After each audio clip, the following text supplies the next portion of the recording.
이 말씀을 마치시고 그들이 보는데 올려져 가시니 구름이 그를 가리어 보이지 않게 하더라.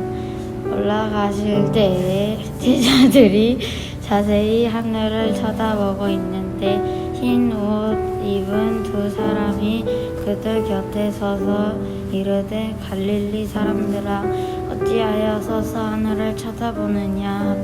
너희 가운데서 하늘로 올려주신 이 예수는 하늘로 가심을 본 그대로 오리리라 하셨느니라.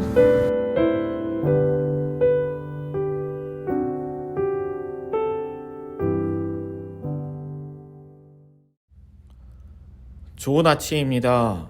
오늘 말씀은 예수님께서 승천하시는 장면을 보여주고 있습니다. 마침내 떠나가셨습니다. 더 이상 제자들의 눈앞에는 그가 보이시지 않습니다. 하나님 나라에 관하여 말씀해 주시고 예루살렘에 떠나지 말라고 당부하셨으며 이제 복음을 전해야 하는 사명을 주시고는 가신 것입니다. 군입대 하루 전날이 떠오릅니다. 가족들과 온전히 하루를 같이 보내려고 했습니다. 군사학교 근처에 숙소를 잡았습니다. 아쉽지 않도록 충분히 많은 이야기를 나누었고 풍성한 음식들을 먹었습니다. 마지막에는 큰절 한번 올려드리며 금방 돌아오겠습니다라고 인사드렸습니다. 그럼에도 다음날 마지막 인사를 위해 부모님께 경례를 할 때 시간이 멈추는 기분이 들었습니다. 충분히 많은 이야기를 나눴고 많은 시간들을 보냈음에도 도무지 가족들의 얼굴에서 눈을 뗄 수가 없던 것이었습니다. 제자들도 이와 같은 마음이었을 겁니다. 충분히 3년간 예수님이 계신 현장에 함께 있었습니다. 부활하신 후 40일이나 예수님과 함께 보냈습니다. 너무나도 은혜롭고 귀한 말씀들을 충분히 들었습니다. 그러나 그가 이제 떠나신답니다. 떠나시는 예수님을 보면서 제자들은 무슨 생각을 하고 있었을까요? 그리고 마침내 구름이 예수님의 모습을 보이지 않게 했습니다. 자신들이 믿고 의지하던 그분의 모습이 사라진 것이에요. 자신들의 신앙의 전부였던 분이 안 보이는 거예요. 자신들이 해야 할 일들을 알려주시던 분이 안 보이는 거예요. 자신들의 삶의 방향을 이끌어주던 분이 안 보이기 시작한 것이에요. 그러니 그저 바라봅니다. 10절의 표현처럼 더 자세히 바라봅니다. 메시아가 보이지 않게 되자 더 자세히 보려고 했습니다. 자세히보다는 원어상 고정시키다라는 의미가 있습니다. 자신들의 눈을 지금 고정시키고 있는 것이에요. 온 시선이, 온 신경이, 온 마음이, 온 중심이 지금 사라진 스승님의 남은 발자국을 향하여 있는 것입니다.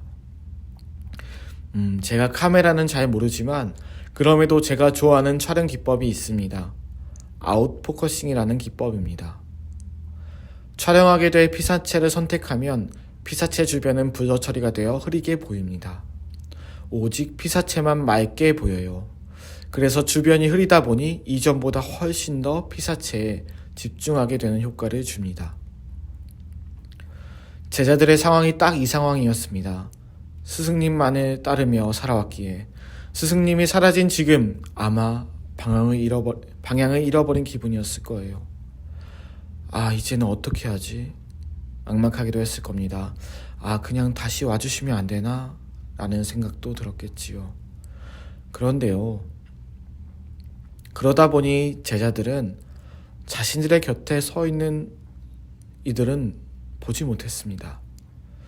스승님이라는 피사체에만 너무 몰두한 나머지 일시적으로 주변을 아예 못 보고 있던 거예요. 10절의 말씀은 문법적으로는 분사 형태로 되어 있습니다. 동시동작이에요. 제자들이 보고 있는 중에 그들 곁에 서 있던 흰옷을 입은 사람들이 있었던 겁니다. 제자들은 못 보고 있었지만 이 사람들은 제자들을 보고 있었어요. 그리고 이 사람들은 말했습니다. 갈릴리 사람들아. 갈릴리 사람들아. 제자들아가 아닙니다. 갑자기 갈릴리 사람들아 라고 말합니다. 갈릴리는 당시에 보잘것없는 지역으로 인식되었던 곳입니다. 요한복음 7장 52절을 보면 갈릴리에서는 선지자가 나지 못한다라고 할 정도였으니까요.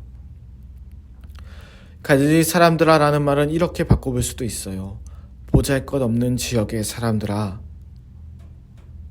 그리고 방향을 잃은 제자들에게 말합니다.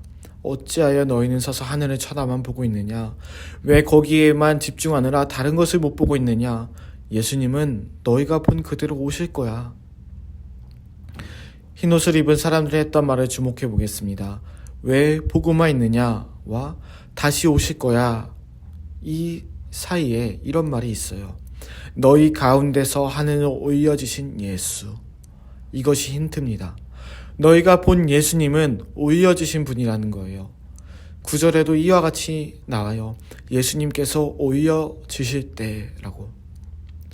예수님은 혼자 올라간다 하고 가신 게 아니에요. 올려지셨습니다. 예수님께서는 하나님의 계획 안에 이 땅에 오셨고요.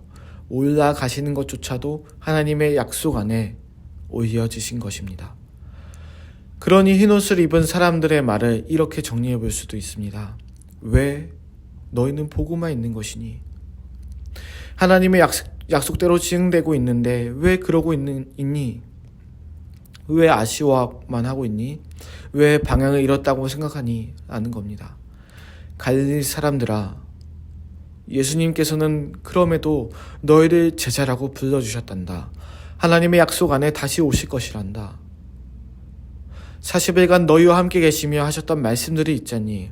예루살렘에 떠나지 말라고 하셨잖니. 성령이 임할 거라고 하셨잖니. 너희는 사랑으로 복음을 전해야 한단다. 라고 다시금 예수님의 말씀을 상기시켜주고 있습니다. 아쉬워만 하고 있지 말고 예수님의 말씀을 잘 기억해 보라는 것이죠.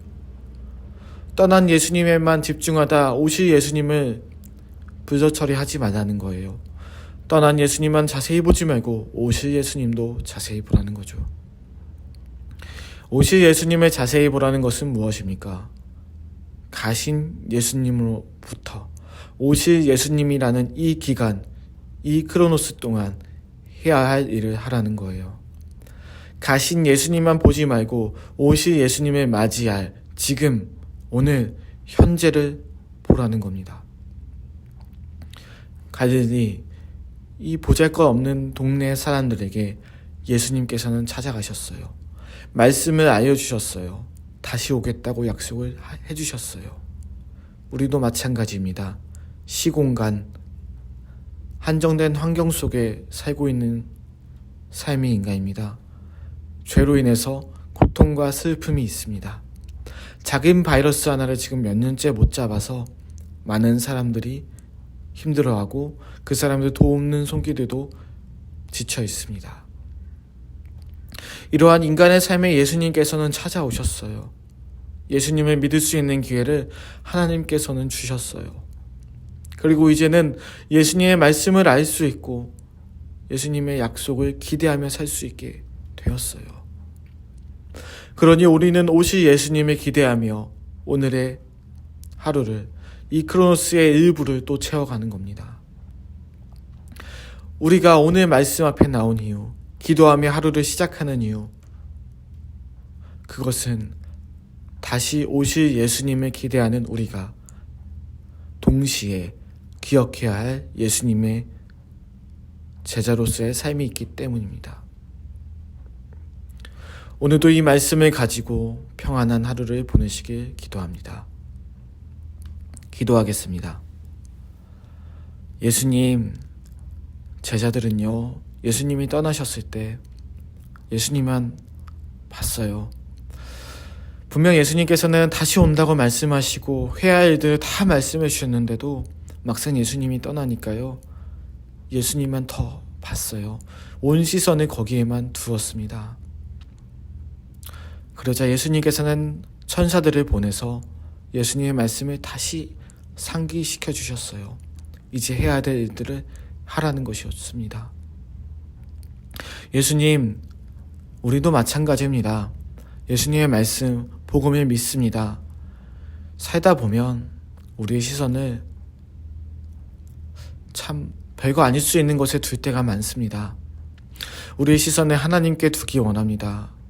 우리의 시선을 작은 것 하나 때문에 중요한 것들을, 큰 것들을, 멀리 봐야 될 것들을 불러 처리해서 그것들을 흐리게 두고 있지 않기를 원합니다. 하나님의 약속 안에서, 예수님의 사랑 안에서, 하나님 나라를 바라보면서 오늘 이 하루를, 예수님이 주신 귀한 시간들을 값지게 사용하게 하여 주옵소서. 우리 모든 공동체원들의 하루에 그러한 은혜와 평강이 있게 하여 주옵소서. 예수님의 이름으로 기도드립니다. 아멘.